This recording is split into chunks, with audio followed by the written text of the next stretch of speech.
వాళ్ళ అకౌంట్లు తీపిస్తే వాళ్ళది అట్లా.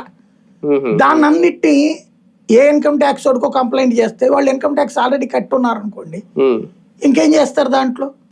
కాబట్టి వాళ్ళందరినీ దొంగలను చూపించాలంటే అదంతా లెక్కర సొమ్ము అని చూపించే ప్రయత్నం చేస్తున్నాడు.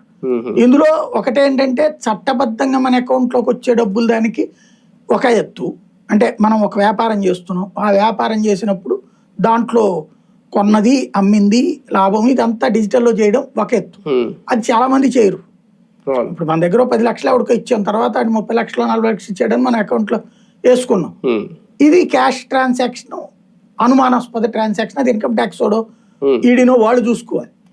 అలా కాకుండా ఉండిపోయినాయి అంటే బ్యాంక్ వాళ్ళతో మేనేజ్ చేసుకోవాలి, లేకపోతే ఇంకోటన్నా ఉంటాయి, లేదా ఆన్లైన్ లోనే వచ్చి ఉండొచ్చు, లేదా వీళ్ళు వేరే వ్యాపారాలు చేసుకుంటే డబ్బులు ఉండొచ్చు వీళ్ళ అకౌంట్ లో.